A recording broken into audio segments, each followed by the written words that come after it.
నమస్తే, welcome to special focus. ఆట మొదలైంది. గులాబీ కారు పట్నాల నుంచి గెలుపు బాట పడుతుంది. కేసీఆర్ మళ్లీ రావాలంటూ పట్టణాలు దిక్కులు పిక్కటెల్లేలా నినదిస్తున్నాయి. రేవంత్ సర్కారు నియంతృత్వ పోకడను నిరసిస్తూ నగరాలు పట్టణాల నుంచి జనం ప్రభంజనమై కదిలింది. గులాబీ జెండాకు జేజేలు పలుకుతూ మార్మోగించింది. అంతా ఏకమైతే ఎలా ఉంటుందో హస్తం అరాచకవాదులకు రుచి చూపించింది. సమాజ అంటే ఏంటో, సంఘటితమై సమరం చేయడం అంటే ఏంటో కాంగ్రెస్ నేతలకు అర్థమయ్యేలా పట్టణాలు గర్జించాయి. గులాబీ పార్టీని గుండెలకు హత్తుకున్నాయి. సమరం మాదే, గమ్యం మాదే అంటూ దివిటీలు పట్టుకుని గెలుపు బాట చూపించాయి. తెలంగాణం కణం కణం అంటూ కాంగ్రెస్ పార్టీ వీపు విమానం మోత మోగించాయి.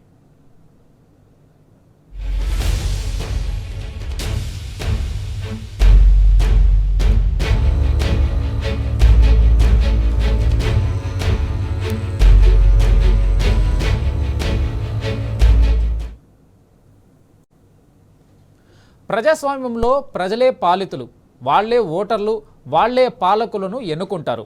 ఓటు, ఎన్నిక, మెజారిటీ, అధికారం ఇవే ప్రజాస్వామ్యానికి మూలాధారాలు. ప్రజాస్వామ్యంలో బుల్లెట్ కంటే బ్యాలెట్ గొప్పది. ఓటే వజ్రాయుధం. అలాంటి ఓటును కాంగ్రెస్ ఏలికలు మరోసారి ఎకసెక్కాలు పాల్చేశారు. నోట్ల కట్టలు పడేస్తూ ప్రజలను పావులుగా వాడుకుంటూ ప్రలోభాలకి గురిచేశారు. సర్పంచ్ సమరంలో అంటే మున్సిపల్ ఎన్నికల్లో కూడా అదే చేసేందుకు రేవంత్ స్కెచ్ వేశాడు.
చేశాయి.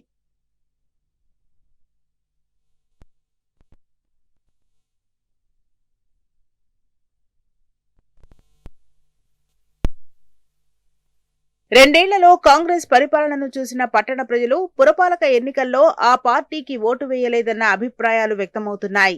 ఇదే సమయంలో కేసీఆర్ ప్రభుత్వ హయాంలో చేసిన పట్టణ ప్రగతి పనులను వివరిస్తూ మాజీ మంత్రులు కేటీఆర్, హరీష్ రావు చేసిన ప్రచారం బీఆర్ఎస్ కు బాగా కలిసొచ్చిందన్న చర్చ జరుగుతోంది. మహిళలకు నెలకు 2,500 రూపాయల ఆర్థిక సాయం, కళ్యాణలక్ష్మి కింద ఆడబిడ్డలకు తులం బంగారం, అంగన్వాడీల వేతనాల పెంపు, ఎలక్ట్రిక్ స్కూటీలు తదితర హామీలు ఇచ్చి కాంగ్రెస్ ఎలా మోసం చేసిందో వివరించిన తీరుతో మార్పు స్పష్టంగా కనిపించిందని గులాబీ వర్గాలు చెప్పుకుంటున్నాయి.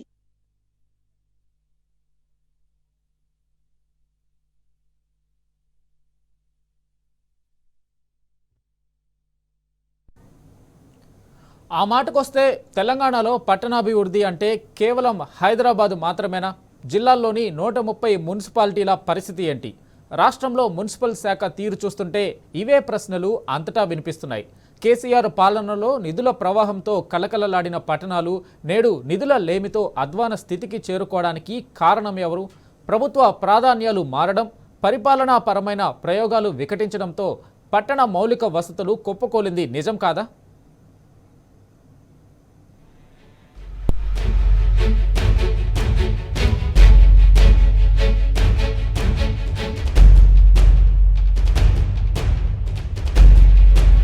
తెలంగాణలో మొత్తం 130 మున్సిపాలిటీలు ఉంటే కాంగ్రెస్ ప్రభుత్వం దృష్టి మాత్రం కేవలం హైదరాబాద్ పైనే ఉంది. మూసీ ప్రక్షాళన పేరుతో సుమారు 4,000 కోట్లకు పైగా నిధులతో ప్రణాళికలు సిద్ధం చేసిన రేవంత్ సర్కార్ జిల్లాల్లోని పట్టణాలు మౌలిక వసతులను మాత్రం పూర్తిగా విస్మరించింది. బీఆర్ఎస్ 10 ఏళ్ల పాలనలో పట్టణ ప్రగతి కార్యక్రమం ద్వారా నిరంతరం సాగిన నిధుల ప్రవాహం ఇప్పుడు పూర్తిగా నిలిచిపోయింది. ఫలితంగా మున్సిపాలిటీల్లో పరిస్థితి ఎక్కడ వేసిన గొంగడి అక్కడే అన్నట్టుగా తయారైంది.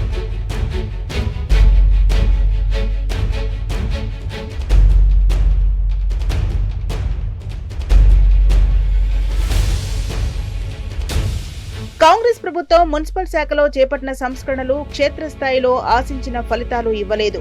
సరికదా కొత్త సమస్యలకు దారితీశాయి. పరిపాలనా సౌలభ్యం పేరుతో ఉమ్మడి మున్సిపల్ పరిపాలన, పట్టణాభివృద్ధి శాఖను రెండుగా చేల్చడం వల్ల సమన్వయం పూర్తిగా దెబ్బతిన్నది. కాంగ్రెస్ ప్రభుత్వం అధికారంలోకి వచ్చిన 2 ఏళ్లలో జిల్లాల మున్సిపాలిటీలకు ప్రత్యేకంగా కేటాయించిన నిధులు ఏమీ లేవు. ఇవి సర్కారీ లెక్కలు చెబుతున్న సారాంశం. దీంతో అభివృద్ధికి నిధులు లేక నగరాలు, పట్టణాలు నీరసించిపోయాయి. రోడ్లు, డ్రైనేజీల నిర్మాణం, వరద నిర్వహణ, నియంత్రణ పనులు పూర్తిగా పడకేశాయి. చెరువుల్లో కాలుష్య నివారణ చర్యలైతే ఎప్పుడో నిలిచిపోయాయి.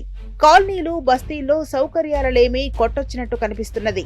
పబ్లిక్ పార్కులు, నీటి సరఫరా, మురుగునీటి వ్యవస్థలను మెరుగుపరిచే చర్యలు మూలపడ్డాయి. ఫలితంగా మున్సిపాలిటీలు అపరిశుభ్రతతో కునారిల్లుతున్నాయి. గతంలో ఒకే గొడుగు కింద ఉన్న వ్యవస్థను ఇప్పుడు తెలంగాణ కోర్ అర్బన్ రీజియన్, ఇతర ప్రాంతాలుగా విడగొట్టడం గందరగోళానికి దారితీసింది.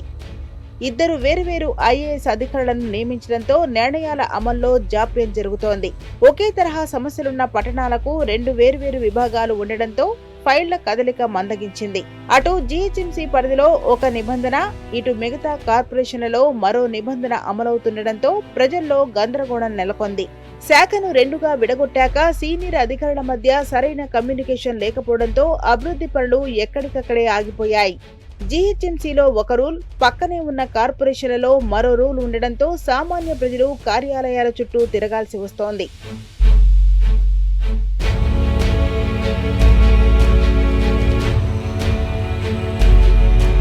హైదరాబాద్ లోని మూసీ ప్రక్షాళన కోసం 4,000 కోట్లకు పైగా ప్రణాళికలు సిద్ధం చేసిన ప్రభుత్వం జిల్లాల్లోని మున్సిపాలిటీలకు మాత్రం నయా పైసా విదల్చలేదు.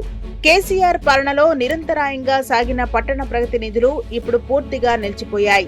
ఫలితంగా రోడ్ల మరమ్మతులు, డ్రైనేజీ క్లీనింగ్, వరద కాలువల నిర్వహణ వంటి కనీస పనులు కూడా నిధులు లేక ఆగిపోయాయి.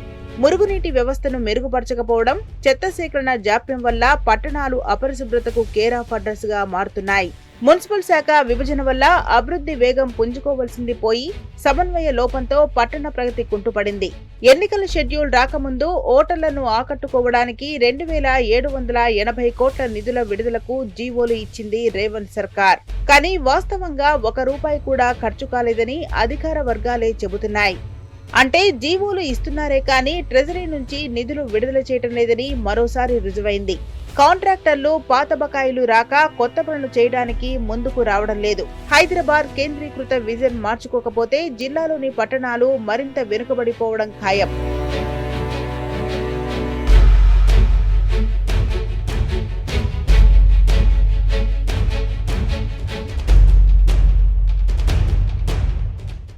మున్సిపల్ ఎన్నికల్లో అధికారంలో ఉన్న కాంగ్రెస్ ఎంత ప్రయత్నించినా జనం బెదరలేదు. డబ్బుల ప్రవాహం ఏదీ ప్రజలకు పనిచేయలేదు. సగం కూడా దాటలేని కాంగ్రెస్ మద్దతుదారులు బీఆర్ఎస్ వైపు ఆకర్షితులైనట్లు అంచనాల్లో స్పష్టమైంది.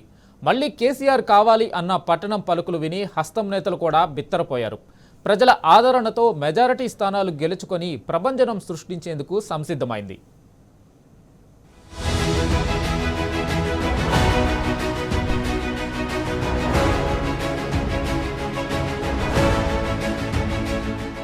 అప్పట్లో గ్లోబల్ సమ్మిట్ మైకం దిగకముందే జరిగిన ఎన్నికల ఫలితాలు కాంగ్రెస్ ముఖంపై గాండ్రించి ఉమ్మేశాయి.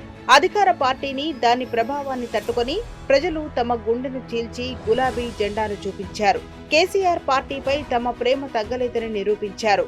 ప్రభుత్వం చేతిలో ఉన్న అధికార బలం అండగా ఉన్నా సగం పంచాయతీలనైనా గెలవలేక హస్తం పార్టీ చతికిలబడింది. రేవంత్ ప్రభుత్వంపై నెలకొన్న ప్రజా వ్యతిరేకతను పంచాయతీ ఎన్నికల ఫలితాలు పట్టి చూపించాయి.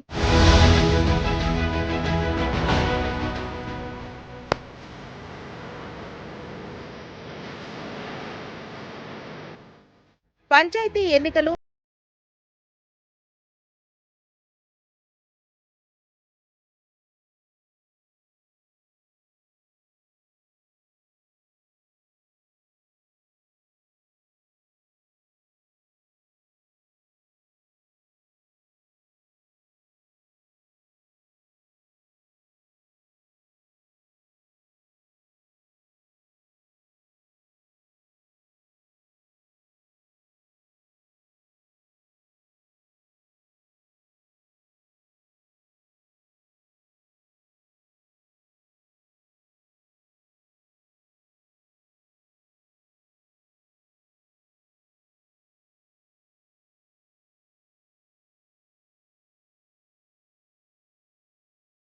కోడ్ను ఉల్లంఘిస్తూ శంకుస్థాపనలు చేశారు, హామీలు గుప్పించారు. అయినా ఫలితం లేకపోయింది. నాడు పల్లె ఓటరు పట్టించుకోలేదు. తీవ్ర అణచివేత, దౌర్జన్యకాండ మధ్య కూడా గులాబీ జెండా రెపరెపలాడింది.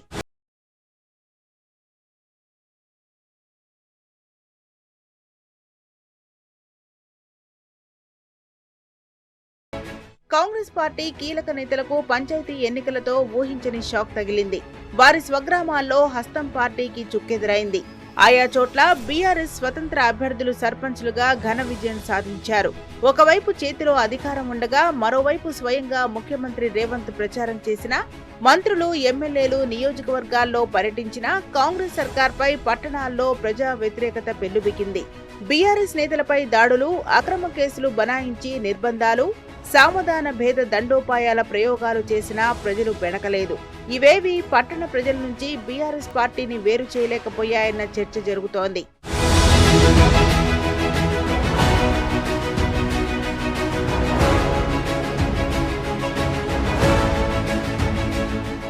పంచాయతీ ఎన్నికల్లో లాగా పట్టణాల్లో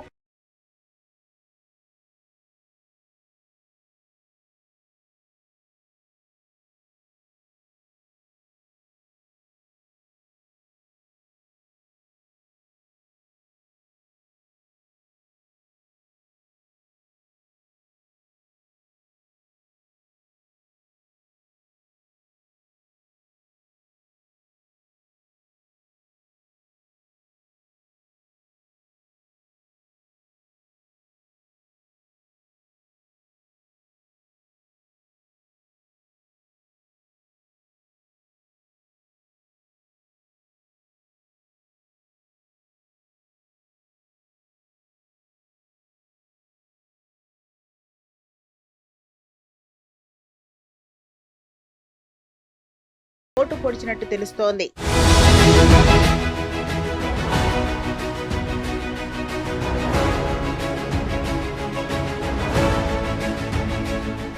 రేవంత్ అనే ఓ అసమర్థ నాయకుడు 2023లో అడ్డిమారి గుడ్డి దెబ్బన సీఎం అయితే కావచ్చు, కానీ 2014 నుంచి జరుగుతున్న ఎన్నికల్లో గులాబీ పార్టీకే తెలంగాణ ప్రజలు అండగా నిలిచారు.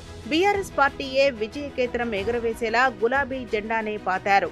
ప్రజల అవసరాలకు పరిష్కారాలకు మధ్య పరుగులు తీసేదే పరిపాలన. ప్రజల నమ్మకాన్ని ఎన్నికల గణాంకాల్లోకి అనువదిస్తే కనిపించేదే విజయం. తాను పాలించిన 10 ఏళ్లలో కేసీఆర్ ప్రజల్నే నమ్ముకున్నారు, ప్రజలు ఆయనను నమ్ముకున్నారు. పరస్పర నమ్మకాల అప్రతిహత విజయ పరంపర మరోసారి ద్విగుణీకృతమయ్యే అవకాశాలే ఎక్కువగా కనిపిస్తున్నాయి.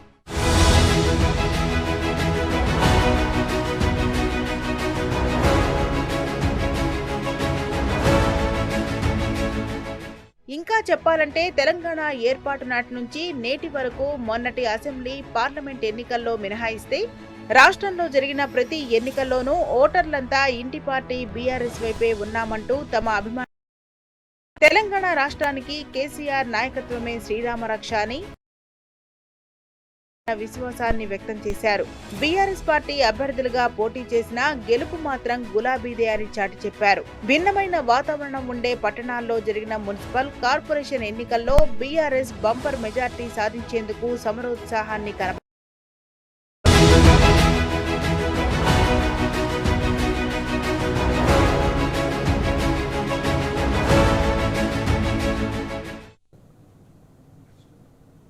ఎప్పుడైనా కష్టపడే వాడిదే ఫలితం.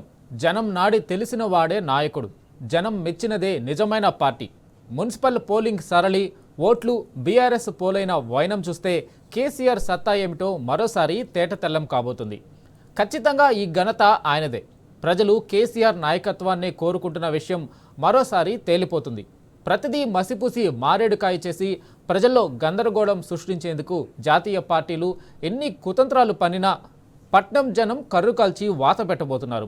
జాతీయ పార్టీలు రాష్ట్రం నుంచి దుకాణం సర్దుకుంటే మంచిదని తేల్చి చెప్పబోతున్నారు. జనాన్ని నమ్ముకున్న వారికి ఎప్పుడూ విజయమేనని బీఆర్ఎస్ మరోసారి నిరూపించబోతుంది. ఇది ఇవాల్టి special focus. Keep watching tea news.